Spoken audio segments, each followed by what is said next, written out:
নমস্কার বন্ধুরা, দেবযানীর পাকশালার আরও একটি নতুন রেসিপিতে আপনাদের আরও একবার স্বাগত।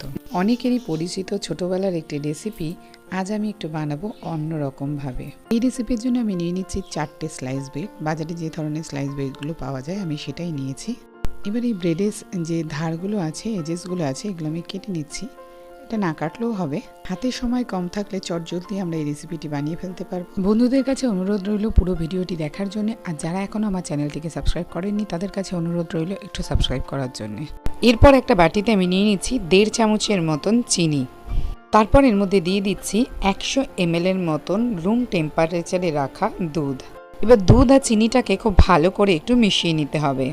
তারপর এতে আমি দিয়ে দিচ্ছি 2 চামচের মতন গুঁড়ো দুধ। এটা অপশনাল, দিতেও পারেন নাও দিতে পারেন, দিলে স্বাদটা আরও বেশি ভালো হবে।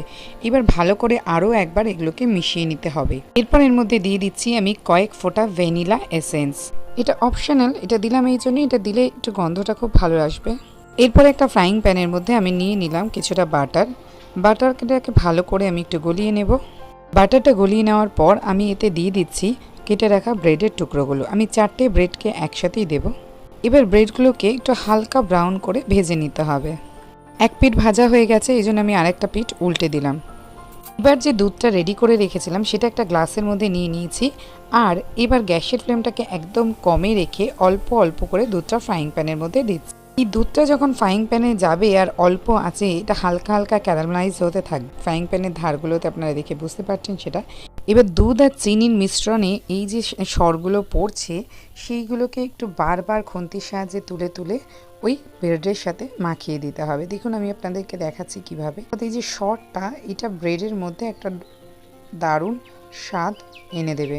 ব্রেডগুলো বেশ সফট হয়ে এসছে আর এর কালারেরও পরিবর্তন হয়েছে। আমি এর মধ্যে ওপর থেকে আরেকটু দুধ দিয়ে দিচ্ছি। তো তৈরি হয়ে গেছে ছোটোবেলার দুধ পাউরুটির একটা নতুন ভার্সন। এবার এটাকে আমি একটু ডেকোরেট করে দিচ্ছি। আপনারাও আপনাদের পছন্দের মতন ডেকোরেট করে নিন। আর ভালো লাগলে ভিডিওটি লাইক করুন, শেয়ার করুন, সাবস্ক্রাইব করুন আমার চ্যানেলটিকে আরও নতুন নতুন রেসিপি দেখার জন্য। ধন্যবাদ।